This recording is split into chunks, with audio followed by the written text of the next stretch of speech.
Hi, I'm Noah Stevergan and I'm 18 years old. Hey, I'm Joel Navis and I'm 20 years old. For the past 7 months, we've been part of a gap year program called Act 5. Through this program, we've been introduced to something called DEEDZ. DEEDZ is something that was started by students at Redeemer University College in 2008. It consisted of bringing hot chocolate to the Salvation Army soup truck once a week and getting to know the people who go there. All it takes is an insulated water jug, a kettle, a container of hot chocolate mix, and a package of styrofoam cups to create the perfect excuse to talk to anybody that you meet during DEEDZ. Every Thursday evening in Act 5, time was set aside to give whoever wanted the opportunity to visit the intersection of Birch and Barton, which is about a 20-minute walk from our house. Here, around 9 o'clock, the soup truck makes its second stop of the night. By bringing a jug of hot chocolate, we were able to offer a drink to help warm people up in the winter months and help us start conversations, which allowed us to ask people about their day. We talked to a frequent soup truck driver named Don about what the soup truck is and how he got involved. Well, like I say, the soup truck goes to 2 stops that we have at this particular time, and we feed about 75, 80 people a night when it's this kind of weather. A couple here right now, as a matter of fact. And in the summertime, it goes up to 150, 200 easily. We give them a soup, a sandwich, and a cold drink or a hot drink. And usually some sort of a dessert or a fruit to go with it. And basically we offer them any kind of, talking with them and sharing with them and socializing as best we can, which of course with COVID is quite limited. But we chat with them anyway, so through the window, so it's pretty safe. We've loved to get to know people through the interactions that Don mentioned. Many times we go home with new knowledge and perspectives. We talked to Eric, a friend at the soup truck, and asked him what message he'd want to share with the world if he had the chance. I did have one thing, but it'd be basically, why can't we all just get along? Yeah. I like that. Stop fighting with each other. We're all human. We all bleed. Stop. Having to hold on to the past, the racist and all that stuff. Because you know what? In the end, we're all human. We all bleed the same. We all have the same organs. Like just because we come from different backgrounds and we're a different color doesn't mean like we're aliens. But there'll be eventually a time, like some of the movies I've seen, or there'll become a time where everybody would have to band together and actually help each other instead of fighting with each other. So that'd be pretty much what I'd say. Just get along with each other. As for how I got involved, I had heard about it because I've been going to the Salvation Army my whole life. And I heard about it through there, so I checked it out and I got interested in it, and I just hooked up and started driving. It took me 5 years to go through my first stint, and then I finished with that, and then went on to a few other things for a few years, and then about 6 years ago I came back for my second stint of 5 years. Yeah. 6 years now, so it's truly a blessing. The people we meet they bless us as much as we try to bless them. It's a fantastic thing. Oh yeah. So. That's about it. Awesome. Anybody down for some disco? Disco. Have a good night. We asked a few of our friends who were also impacted by experiences at DEEDZ like us to share some of their stories from the soup truck. Here's our friend Rinika reflecting on meeting and getting to know Eric. One of the first times that I went on DEEDZ was in the middle of, kind of just a rough time for me. Living in a house with 20 people, it's just part of what comes with it. But I had just been feeling like kind of overlooked and kind of like, not very much myself. So I went on DEEDZ, and there was a guy that was just kind of sitting on the curb like by himself, and I noticed him observing everyone else and just like watching, and that's kind of what I was doing because I didn't really feel like talking to anyone, and I was like, I should go talk to him. So I offered him some hot chocolate, and we just got chatting, and I asked him what his name was. He said his name was Eric. And it didn't take very long for him to like get up off the curb and start like just completely interacting with me and like telling me his whole life story. His story is crazy, and I'm like, if you ever met him, he could tell you about himself, but. Can you share just a bit about your story in your own words? I guess I'll start from Parkview, from when I was a teenager. When I dropped out of school to help my mom, she fell down the stairs trying to do laundry, and there was no railing on the stairs. so she ended up falling down the stairs. So I dropped out of school to help her. For a year or two, I was home. I didn't get a job. Like, I was 16 or 17. I didn't start working until I was 18. Yeah, first I got work a couple times, basically just to help pay for the bills or whatever we needed. The time came, but I tried to get a job before like, if I knew that we were going to be stuck, I tried to get a job beforehand so that by the time when I knew we were going to be stuck, that I at least got paid some money so that we'd have the money. So I tried to kind of like plan everything so I work out to the way, but sometimes nothing that you plan ever works out the way you want it to. Sometimes shit happens and you have to have like a plan B or a plan C, but even sometimes those plans even go out the window too. So and I got depressed for a couple of years because I basically was just staying at home looking after my mom, trying to clean and keep everything good. Eventually I lost contact with my friends. Basically I had nobody, so I got depressed for a couple of years and I had to get out of that. A lot of people say that, oh, you should have left a long time ago and had your own life, but I'm a family person. Family comes first, and then whatever else comes next. And if things happen, things happen. One of the things he said near the end of the conversation was just that our conversation was going to be one of the last ones he would have for a few weeks, probably, just because of his situation and who he lives with and who he interacts with usually. And he just kind of, in that one sentence, just like smushed down all of the like negative feelings I had been having, and not even by just telling me I was great, but by just like putting into perspective, like, I don't know. I still haven't really articulated like what exactly that moment meant for me, but I went home and I told everyone that I live with and everyone that I know about how great it was. Yeah, it took a few months, but I saw him again. And I ran up to him and I was like, Eric, that's your name, right? And he was like, yeah, it is. And the next words that came out of my mouth weren't like the regular, like, how was your day? It was like picking up where we left off. And so I just got to ask, like, how's your mom doing? Or like, last time we talked, you mentioned this. And since that time, I've seen him most weeks now. And he's like started to notice when I'm not there. So he kind of holds me accountable to actually going to DEEDZ. But it's actually his birthday today, and like the day that we're filming this, and he's coming over in a few days to our house for the first time. And yeah, I don't know, maybe in a few years I'll be able to explain like what this entire thing has actually taught me, but right now in the middle of it, it's just opening me up to just seeing potential and opportunity in everyone, and seeing beauty and humanity, and just how beautiful people are and how many people there are. So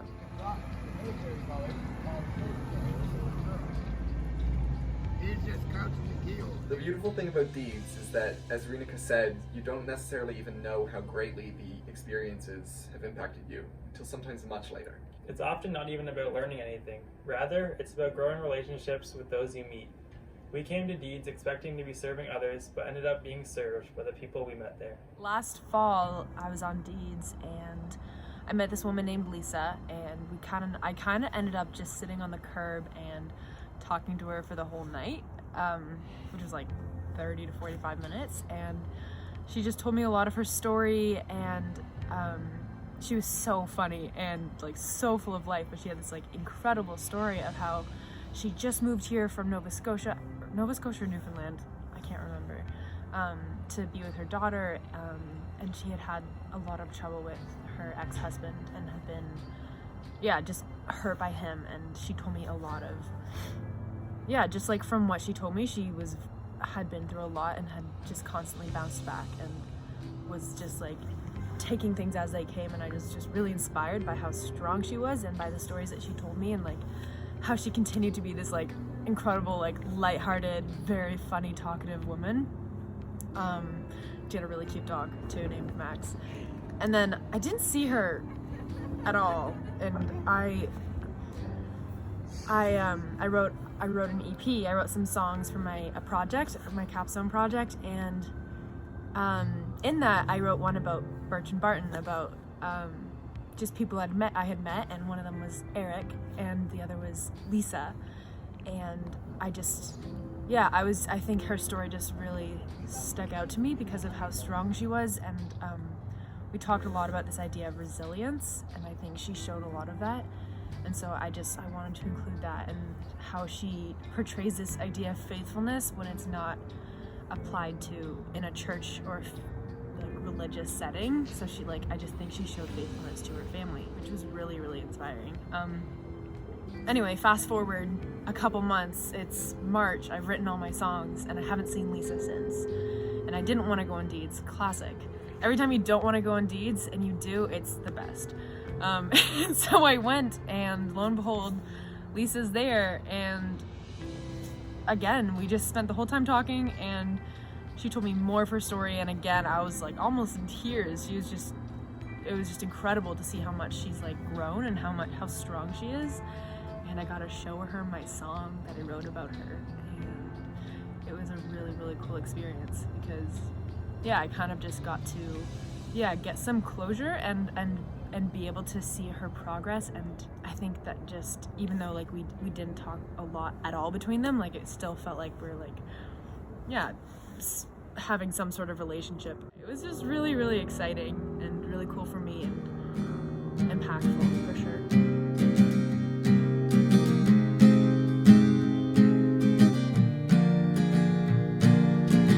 Just moved from out of town into a new apartment. She's a little scared of her landlord, cause he said some creepy things to her, but she can't afford to live anywhere else in the city, so she stays where she is. She showed me pictures of her kids and talked about how proud she is to be the mother of such a beautiful son and daughter, and fed her dog her leftover hot chocolate, talked to him like he was one of her own. She is faithful in a way I don't quite recognize. Outside those four church walls, what is that like? And when life knocks her down to the ground, she gets back up and smacks it with a laugh. Yeah, my name's David. I've been doing DEEDZ for 9 or 10 years now.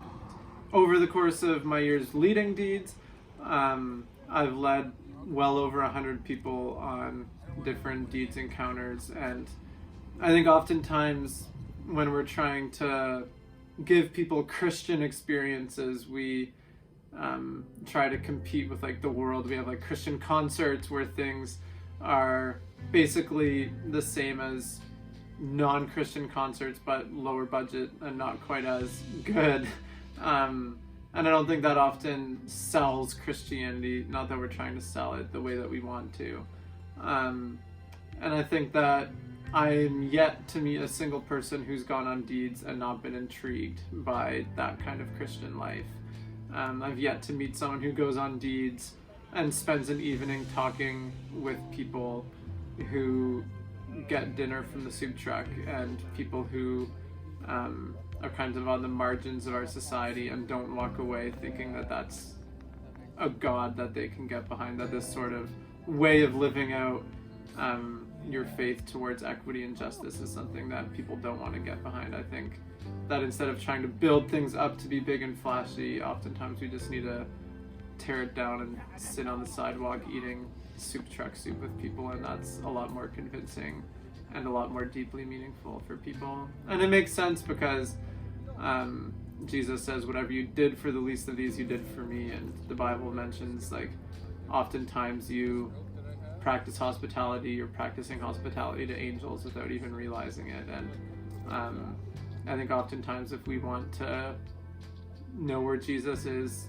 he's where he was during his earthly ministry, which is hanging out on the margins with people that we often overlook. And I think that's still where Jesus is today, and that's what DEEDZ offers.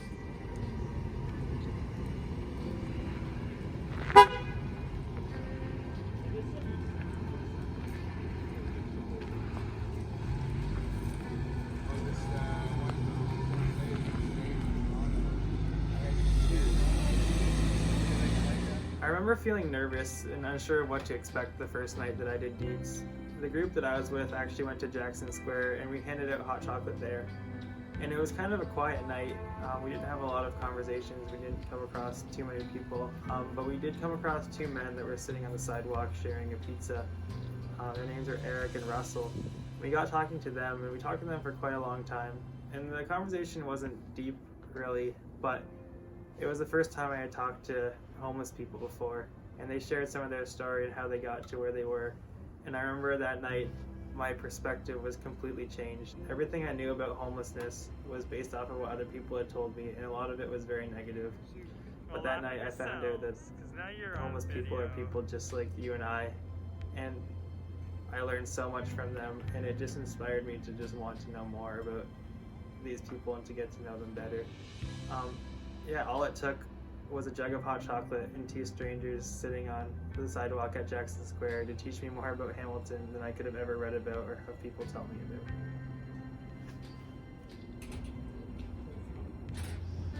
Thanks.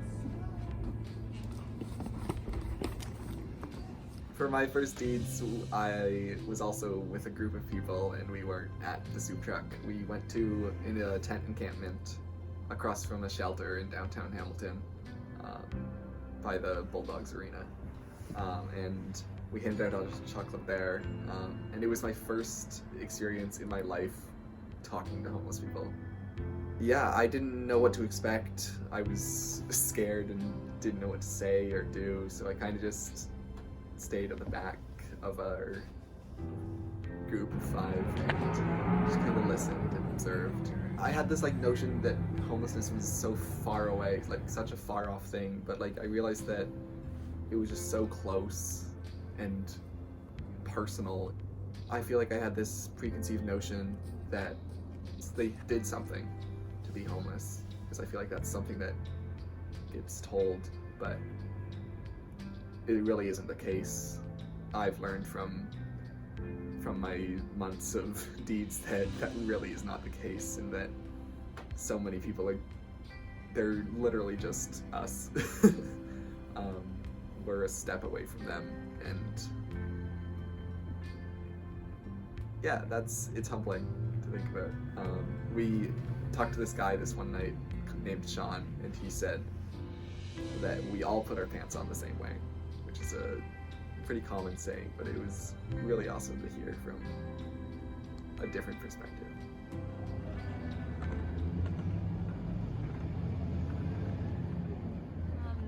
The story I want to share about my experience going to the soup truck is about a woman named Bree. So it was I think my first or second time ever going, and I was just sitting on the curb eating my soup, and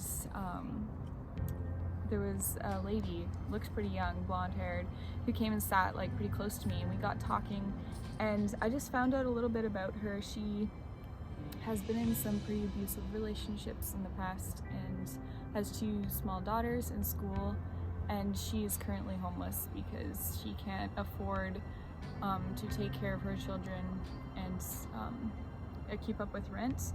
But yeah, just getting a window into her life was kind of shocking and really grounding for me, to how easy it is for a woman to find herself in the position that she was in, having to work as a sex worker to basically survive, and not being able to see her daughters every day, and not being able to have a winter jacket or boots in the winter, and just living like that.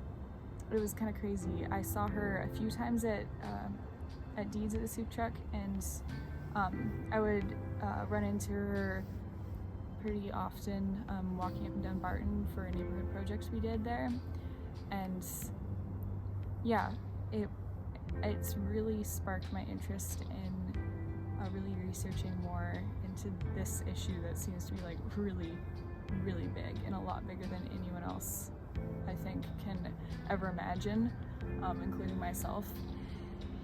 So yeah, since then I've really tried to educate myself more on the problems surrounding the sex trade, and not criminalizing it like a lot of us tend to do, especially in Christian circles, but kind of seeing like the heart of the matter and like why these women do it, and realizing that not everyone chooses to do it, but it's kind of something that has to be done. So that was one of my really big takeaways. I haven't gone for a while, but